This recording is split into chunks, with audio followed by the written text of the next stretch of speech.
Hi everyone, welcome to our third episode of the Minski podcast. Today we're going to present over the transitions from going from dealers to installers. Are there actually benefits towards it?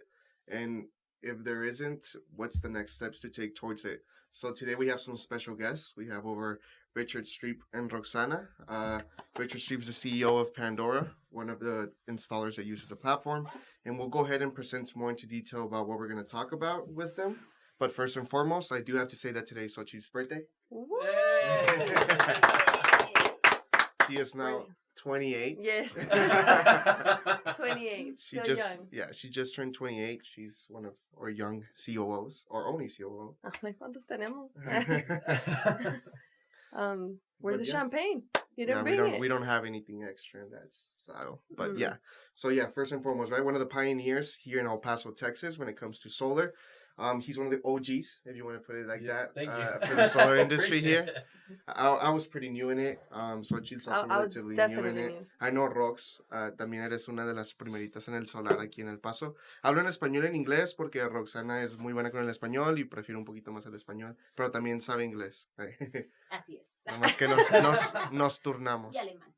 So, Richard, right, here in El Paso, when it comes to solar, nothing to do back then to now, right?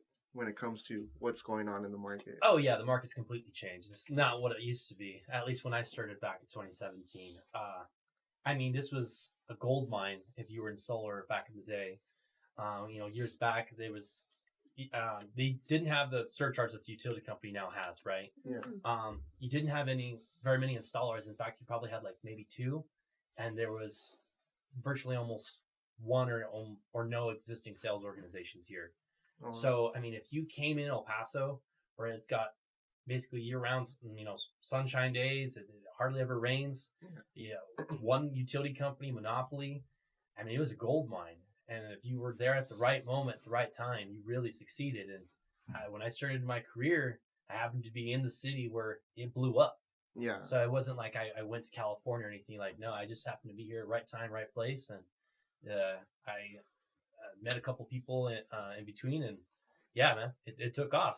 But That's awesome. It's been very interesting, but some big changes in the market since then. Yeah. Well, for example, I'm the generation that still got the 20-year 399, 20-year 299. That's like those are the best loan options. Yeah. Those were like, if you sell at 299, you're already underselling. Then the dealer fee was like 19 point something like that. Yeah. Nowadays it's 20. Yeah, like almost 30 years. Now there's a 30-year option. I heard about that. Yeah. So I think it's just getting easier for everyone. And the rates are extremely low too. I saw 0.49, 0.99, 1.49. I mean, since then the rates for or the loan products that have came out are vastly different than what they were back then. I remember when casually selling a 20-year 5.99 or 4.99 was the norm. That was like what was being sold out there. And when I was starting, I always had this gut feeling inside. I'm like, I don't feel comfortable selling at that rate. And I would sell, I don't know if they're still around, Service Finance. It was a SVC. And yeah, they're still around. Yeah. But I think nobody uses them. Yeah, I mean, for some reason, I don't know. When I was using, it was like they were really great. They were attractive when it came to presenting the homeowners, and it came to presenting the payment options, whatnot, their promos. It was like a 2.99, 3.99. And most of the guys at the sales organization, they're like, you're losing all your money, you're leaving on the table. And I don't know. I just felt like I wanted to have that win-win situation with the client and with myself. Yeah. Still make a great earning. At the same time, they got a great product. So that's awesome. Well, I mean, you went through all the escalators from rep to manager to dealer to installer. Why the jumps? Why would you go from a rep to why would you say it's a good thing for you to go from rep to manager, which is in the same sales organization? That one's something that everybody aspires when they're a rep, right? But then from manager to dealer, and then from dealer to now an installer. What would you say was this is what makes me want to go from one stage to another? So when I first started itself, I came in as, like you mentioned, as a sales representative. I think that's how most people come in. Yeah. Or if, depending on the structure of the company, right, they'll either have a setter model and a closer model, right? Yeah. I was, the sales organization I was in, it was self-gen. You were this basically the canvassing individual, and then you're also the closer too. Yeah. When I went through it itself, like I just got that momentum, and I've never seen such a compensation plan that was so aggressive, and you could earn such a. I mean, your lifestyle can change overnight just in this industry, right? If you have the skills and the work ethic. And for me, I just started excelling, and I just stayed consistent. I was a huge workaholic. I wasn't out, partying and going to the clubs every weekend. I was the guy that was still awake, at 1 a.m, like, all right, what can I do? Who's the next client? My mind was just racing. As I progressed into the industry itself, in management, as you're new, you're kind of, like I said, fresh in there, and I didn't understand the industry at all. And so when I saw management, you see the overrides, obviously you think a bigger compensation, like that's the next goal to go to. Yeah. And so I became basically a district manager within less than 90 days. It was so fast. When I went ahead and took on that role, you start leaving the more sales rep kind of lone wolf type of action to the more a leadership type of role where you have to essentially train your office because now your compensation works as they sell as well. So now you want to try to make your team as effective as you were or better, right? Yeah. And so by doing that, my compensation increased itself, right? And that's the main reason most people, like I said, they want to grow, they want to make more money. It's just that's a normal thing. So let me ask you, because you were already established and you had gone up the ladder of growth through an existing company, an established company. What made you be like, you know what, I want to start my own venture? Like, what was your vision that made you go in a direction that you wanted to create something of yours to provide back to the solar community? Believe it or not, it wasn't even something that I wanted. What happened, man, is the management that I was in at the time was just a lot of nepotism, and they were promoting people like out of favorites or family versus people that actually didn't deserve the occupation. And it just during my time with the sales organization I was first with itself, I was actually given up an ownership, a percentage, and just unfortunately some things happened within the team, and for me, my main reason for leaving had nothing to do with me wanting to go do it myself. It was the fact that whole situation happened, and I didn't feel comfortable working with those individuals anymore. So I've heard that quote. People don't, they don't just quit. People quit mostly because of management. And that actually happened to me. I left for that reason. And so I went out and I worked for this other company for 3-4 weeks. And I saw what they were doing. I'm like, I can do this. And so I said, hey, thanks guys. I appreciate it. I honestly, I didn't think this was the best fit for me. And I went on my own direction. And I started, at home, started working on everything. I busted out a notebook and started, all right, how do I want to start this? And I did it with the business partner at the time. And we did very well. It's not easy, that's for sure, right? It's not easy. A lot of people don't even have the courage to even do it, right? And I don't know, I had a gut feeling. I just got to try.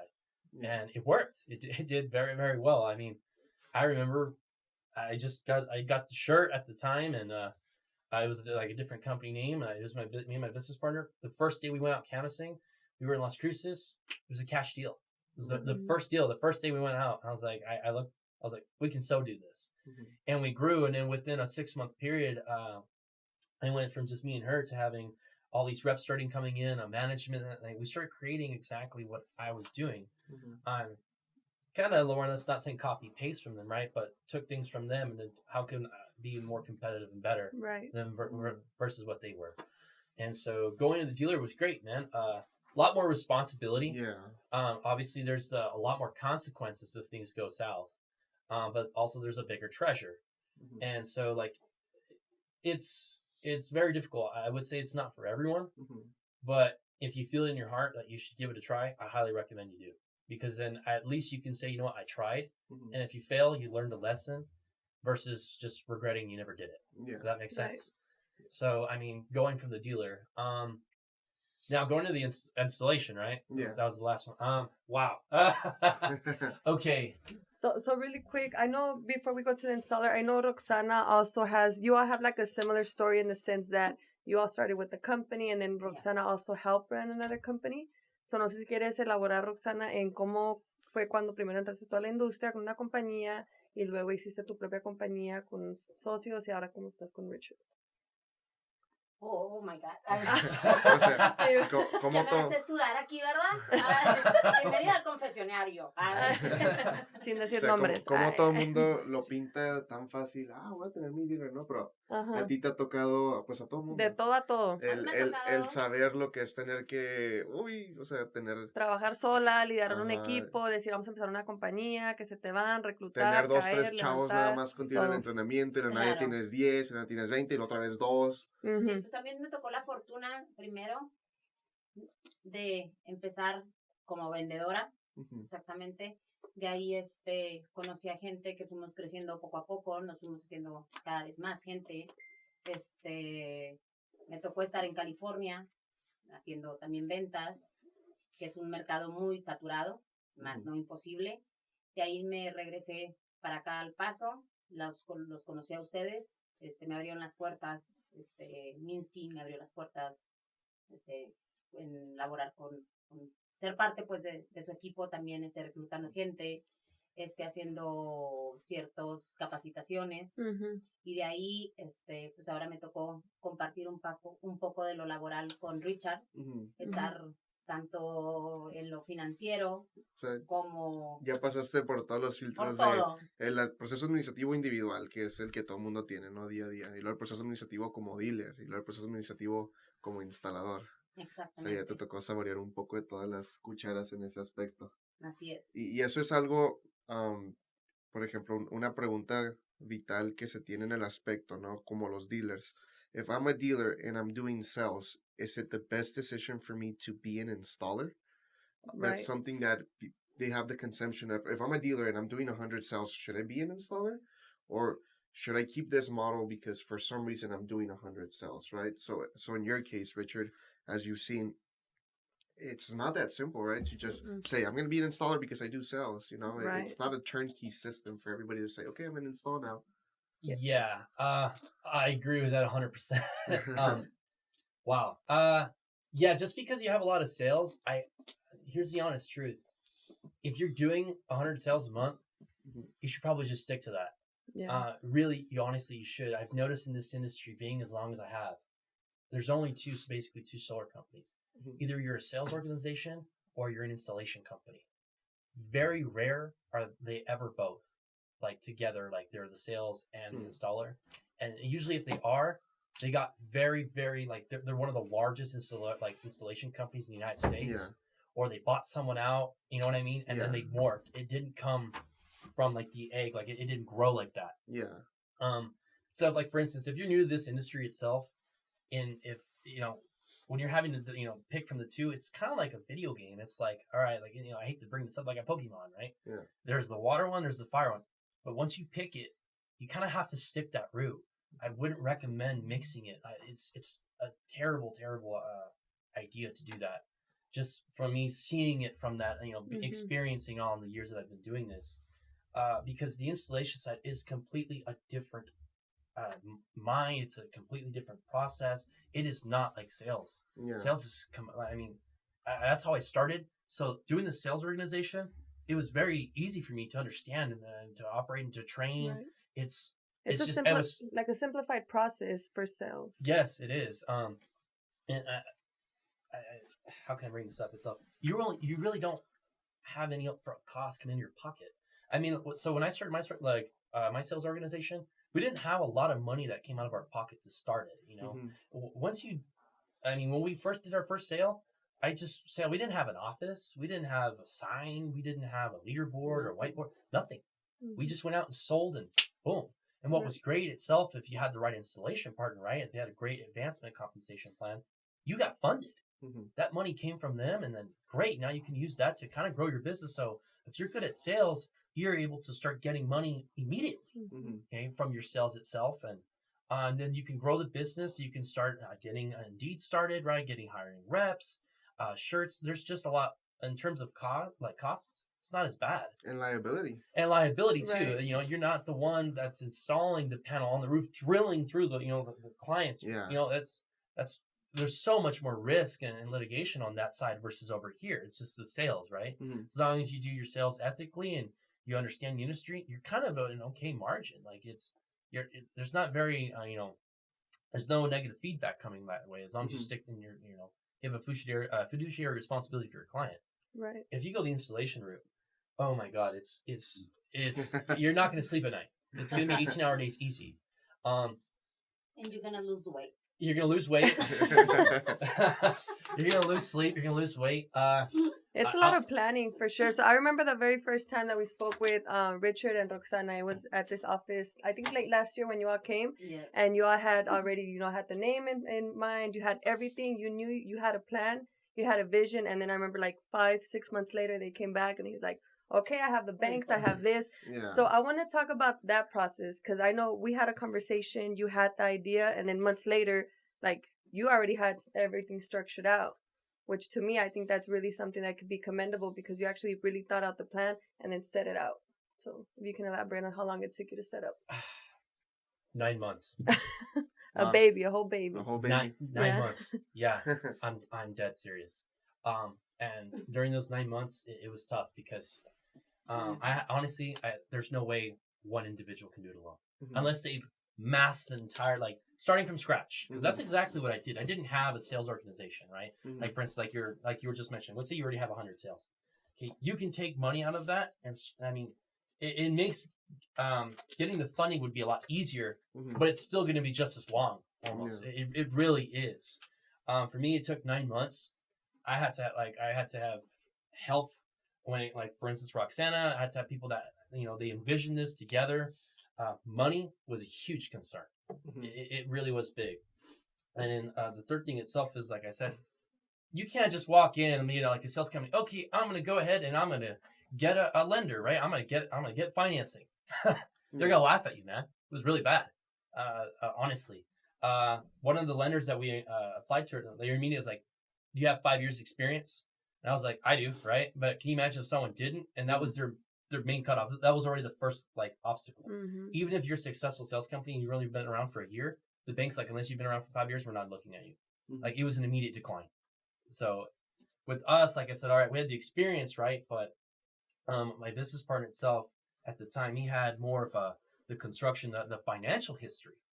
And so we were able to put that together, and that's how they looked at us. If I had just applied like, I'm going to start an installation company, oh no, it's over. If you don't have, I hate to say this, but if you don't have financing, you're dead in the water. Yeah. Well, I mean, just here in El Paso, to give the idea, right? We've seen companies that are doing 10 or 9 or 7 sales, and they want to become installers. Like, I want to install, I want to get them done, I want to get this. And then we see them go through all these hurdles. They finally get a job installed. X or Y reason happens. Something happens to the homeowner, funding comes and goes pretty fast. Yes. A lot of people think that because you're the installer, you're making the most money. No. When I've seen in scenarios, it seems like the more up you go in the ladder, you get the smaller chunk as you go up as well. Like the reps out there, when I used to be a rep, I could tell you even ourselves as a platform, the reps out there, I think are the ones that make the majority of the money. Definitely. When it comes to getting paid, Yeah. Because the installer, from one day to another, you get an invoice with completely different prices. Yeah. And it's like, what's going on? We had this going, and then next day this changes, so on and so forth. And the rep doesn't go through as many changes in that area. Right. As worst case, their red line might go up or anything, but it doesn't go as your red line goes up on a daily basis. As an installer, your prices can go up in a couple of hours. Yeah. I mean, the profit margin itself, if you're a salesperson, it's like this. And then you become an installer. If you become a dealer and it shrinks. You want to be an installer, it shrinks, which is why installers always push for volume. Yeah, it's because consequently, volume is what will give profit. It sounds nice that, to be the installer, to be the one who's actually putting the glass on the roof. But at that point, you're trying to become a construction business. You have to be a contractor. You have to get this. You have to get that. It's not as easy as it sounds, right? Yeah, no, it's not. That's exactly it. So when I was the vice president at one of the sales organizations, I was making more money doing that. I would tell her time and time again. About 70% of the way through building this, the whole installation, I was like, I kind of already want to quit. No, because of the money. Yeah. Honestly, it was the money. Like my personal life was taking a hit. I couldn't go out. I mean, it was bad. It was so bad because a lot of my friends, they knew my work ethic and my background, and I had a pretty great lifestyle. And they're like, "Hey, come on out, we want to do this." And I had to sit there like, I don't have the money. Yeah. And it was really embarrassing. And I had to kind of it kind of sounded like a facade. honestly. My Instagram looks all fabulous, and here I am starting this installation. I'm like, I have no money. Or it's like now that money has to go towards something else. You know what I mean? It's just you have to funnel it in a So different way. when you're doing the installation part, right? Like, so just like you said, like the sales reps, they really are making a lot of money. And then if you're like in a sales organization where you're making overrides, that's honestly like the entire cake. Because when you're in the installation company, great, you're starting it. Unless you have $500,000 in the bank ready to go, you're going to struggle. You really are going to struggle. Reasons being itself, like I was actually just told someone this morning. Okay, great. A sales made. Awesome. If you're the installation company and let's say you partner with a dealer, the installation company already has to get money out of their bank account and they have to advance the dealer. That's them and the sales rep, if you think about it, okay? If it's in-house, right, if you're an in-house installation, you just have to advance the sales rep. But if you're an installation company and there's a dealer, you have to advance them that. That's already money coming out of the bank account. The next thing is you have to buy all the equipment. And I don't know if you guys have like noticed, there's like a panel shortage going on right now. And then like for 3 months, actually 4 months, the little rack meter, that box, that was the hottest tick, man. That was selling more than gold. It was ridiculous. Like there was installation companies buying it from other installation companies, selling it for 5 times the price on eBay. It was ridiculous. Oh, wow. Can you imagine not having that box to complete your installation? Supply and demand at its finest. It's right there. So let's say you live in a perfect world and you can go to one-stop shop, right? Let's say that it's pre-COVID. You still have to buy the equipment. Now that's out of the pocket. That's in the thousands of dollars. Okay. So now you have the rep, the dealer, and the equipment. We still have not talked about paying the workers, which, by the way, you know, they're going to be on salary at most of the time, right? Or like depending on how you have it structured. But they're ready for work. They're there. They're like, all right, when's the next install? Monday to Friday. So you have to get ready to pay them. And so then they go out. Then there's gas that goes with it, right? You have errors that might happen. So, you know, you never know. All that money's coming out of your bank account, and you haven't even been paid yet. And so once the job finally gets installed, then you have to take pictures and go through the lender's process before you can receive funding. And then once you receive funding, right? Great, you're like, all right, I made money. Wrong. Why? Because the next sale that came in, you used that money to advance the dealer. And it's just, it keeps going and going and going. It's like a never-ending cycle. And so, unless you have capital. Yeah, that's really what it is. Like, if you have capital and money, okay, you can get away maybe for a little bit, but eventually there's more money going out than there is coming in. Okay, if you're in a market where you can have installations really fast, then it's good. That's actually one of the best things because you can actually grow as an installation company. But I've seen some markets where it's like, oh, it takes 6 to 8 weeks for, you know, the permitting process. You're like, can you imagine that as an installation company? All your money and you're just waiting 6 to 8 weeks to get paid? You couldn't take any new business. It's like the example with you have major companies out there. You have like Sunrun. They've reported negative already for 3 years in a row. People thinking Sunrun is one of the richest companies out there, when it's not the facts of what's actually happening in the moment with the money. And that's a lot of people don't understand that. They think just because you're an installer, you have money, right? If you're a dealer and you own a dealership, then you must have a lot of money. And it's usually not the process. We could tell you even from our experience when we were dealers, there's an infinite amount of possibilities that can happen that can go wrong just with the whole organization that you have, right? A chargeback from a dealer is money you lost in that moment, you know? It goes the same with a dealership towards your rep.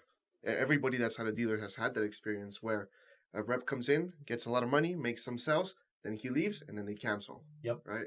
So it's. And then can you imagine on the installer side all the equipment that they bought? It's a lot of risk, and like owning any type of company, I think within the solar industry, it's going to require financial responsibility, cash flow. So even if you have money coming in, you have to retain some. You have to have like a little emergency fund in case something happens.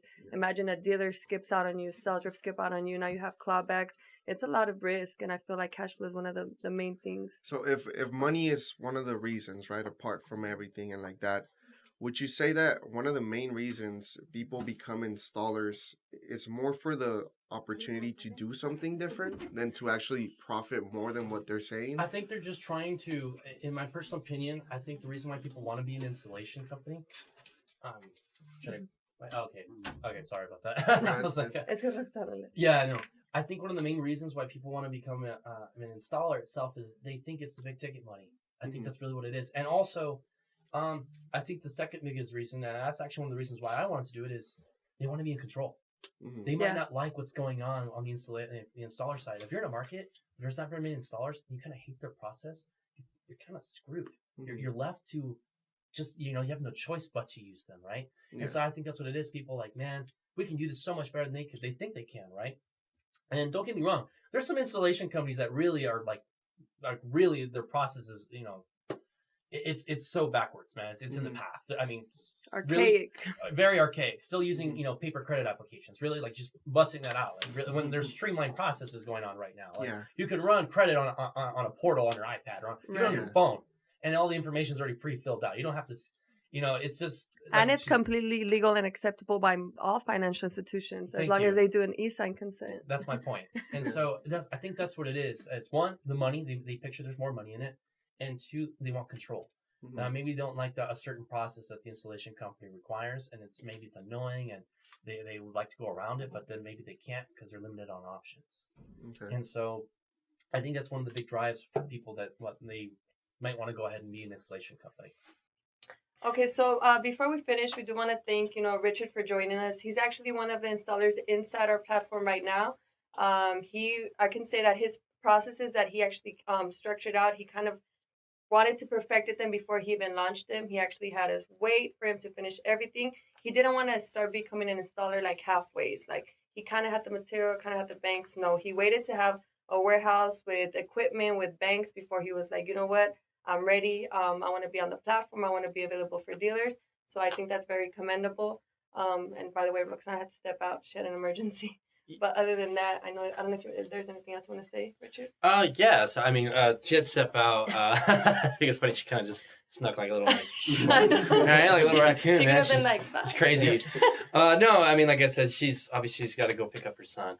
That being said, so we've been using the Minski platform itself, and honestly, it is one of the best platforms I've ever used. You guys have really outdone yourself when it comes to it. And like I said, I've gone to a lot of solar conventions, especially the one in Salt Lake City. I mean, seeing your guys' platform, that's what I would see over there. And there'd be like people in line, like, oh, okay, tell us about it. Yeah, like, how do we get it? What's, show us this. Can it do this? I mean, it's absolutely insane what you guys have been able to do itself. So, I mean, me being me, I jumped on it right away. I was like, what do I got to do to get it, right? So, amazing platform. The communication is so transparent. It's easy. Anyone can use it itself. There's no longer any miscommunications or just kind of relying on the old email or phone call or text. It's beautiful. Anyone can use it, log in. It really is an outstanding platform. Whether it's a dealer, an installer, I highly everyone just jump on Minski at this point. Thank you. Thank you. Yeah, well, I mean, we're building a lot in it. We want to make sure that it's as efficient and complete for every installer out there in the platform, not in the platform, as well as dealers. So everybody can have a great interaction with it, right? As time goes on, we'll add more stuff and make it better. But at least for today, thank you, everybody, for looking at the podcast, seeing what we have to offer. It's been a pleasure having Richard over. And if anybody has any questions for Richard, they want to know how Pandora operates, you guys can send us a DM down here on the link, and then we'll connect you with Richard. Awesome. Thanks, guys. Pleasure. Give us a like. Oh, by the way, happy birthday, Sachi. Oh, thanks.